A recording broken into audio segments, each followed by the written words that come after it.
Bonjour à tous. Bon, je suis aujourd'hui dans un cloître. Je me permets de parler un petit peu fort. Je vais faire un petit tour là pour regarder à quoi ça ressemble. C'est là que je vais manger ce soir, normalement avec le prêtre et les différentes personnes qui sont là en retraite ou en pèlerinage. Je sais qu'il y a une pèlerine italienne qui vient de Lourdes. Elle a commencé lundi, donc c'est pas très loin Lourdes d'ici. J'étais ce matin à La Commande. Je suis venu jusqu'à Oloron-Sainte-Marie et Oloron-Sainte-Marie, c'était tôt quand je suis arrivé, donc je me suis dit, il pleuvait un peu et j'ai regardé mon bouquin, les gîtes étapes, et j'ai vu qu'il y avait à Sarance, donc ici, un cloître. Je m'imaginais ce qu'il y ait plein de moines et tout ça, mais en fait, il n'y a qu'un seul prêtre qui est devenu moine. Et apparemment, il a monté une association pour acheter l'ensemble des murs ici. Et on va manger tous ensemble ici autour de la table ce soir. Nos chambres sont en haut. On va faire un petit tour. C'est l'italienne qui est pèlerine. On va faire un petit tour dehors. Et là, il y a nos amis les poules qui vivent complètement en liberté. Alors ici, il faut laisser le sac à l'entrée. Mes chaussures sont là. Comme vous savez, j'aime pas trop laisser mes chaussures. Oui, c'est moi. Bon, je suis accueilli par les poules. Donc on va faire un petit tour. Donc il pleut un petit peu là. Oui, ce matin, j'ai pris un petit train qui m'a emmené ici, de Oloron. Fait 10 minutes, un quart d'heure de train à peu près.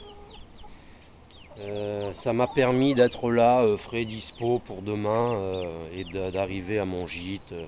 Il n'est pas très tard. Quoi qu'il y a la messe à 18h30, je vais y aller puisque les gens y vont.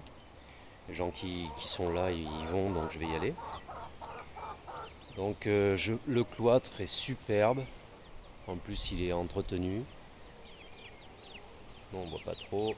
Le temps qu'il fasse le point. Donc ça c'est les chambres. On voit l'église là-haut. L'église est de l'autre côté. L'église appartient à la mairie. Ça ce sont des bâtiments qui appartenaient avant au... Il y avait un ordre monastique ici, je ne me rappelle plus le nom, des Batharides, je crois. Et ils sont partis en 2011 d'ici. Et l'église appartenait à la mairie. Et ce sont des bâtiments qui datent de 1370, je crois, donc du 14e. Et le prêtre qui est ici a monté une association parce qu'à l'époque ça appartenait une partie il y avait un CAT, une partie qui appartenait à des bonnes sœurs. Et les hôtels Accor étaient intéressés par racheter l'ensemble. Donc la mairie n'était pas trop d'accord. Et le prêtre d'ici a monté une association et il a racheté la totalité des dépendances, sauf l'église, puisque l'église appartient à la mairie. Et il vit là, il reçoit des pèlerins et des gens qui viennent en retraite ici, parce qu'il y a 18 places, je crois. Donc ça, c'est des gens qui doivent venir pour une semaine, 15 jours. Il y a des jeunes, il y a beaucoup de jeunes ici. Enfin beaucoup, j'en ai croisé 3 ou 4. Ils viennent là pour se retirer un petit moment, 15 jours, 3 semaines. Ils doivent sûrement donner un coup de main pour réparer les trucs, etc. Et donc le décor a vachement changé, si on peut s'apercevoir. Donc là on ne peut pas voir, il y a les arbres, etc. Mais on est vraiment dans un relief. Ça y est, il pleut, il commence à bien pleuvoir là. On est vraiment dans un relief très montagneux ici, donc forcément c'est les Pyrénées. À partir de demain, ça grimpe. Le dénivelé va commencer à chauffer les jambes. J'espère que ce ne sera pas de l'alpinisme parce que j'ai pas prévu les piolets et tout ça.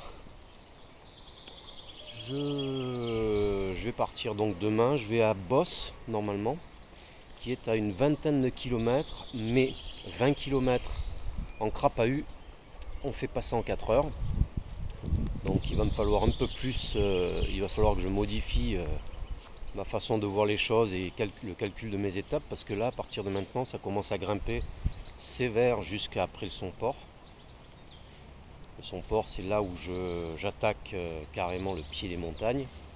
Je devrais y être dans quelques jours, peut-être dans 3-4 jours, pour arriver en Espagne. Donc oui, avant, je pouvais me permettre de faire des étapes de 30 ou 40 ou plus kilomètres, mais là, à partir de maintenant, ça change, parce que y en a, j'ai parlé à des gens qui y allaient à Banyuls, de Hendaye jusqu'à Banyuls, et ils faisaient 15 km par jour, et ils mettaient 8 heures pour les faire. Donc théoriquement on met 3 heures, mais eux ils mettaient 8. Bon, après chacun marche à sa manière, 8 heures pour faire 15 bornes, je trouve que c'est beaucoup, mais en même temps si ça monte, donc il faut prévoir quoi. Les étapes de 30 bornes c'est terminé je pense. Pour quelques temps, parce qu'après en Espagne c'est plat, après les Pyrénées c'est plat, donc on peut avancer vachement vite.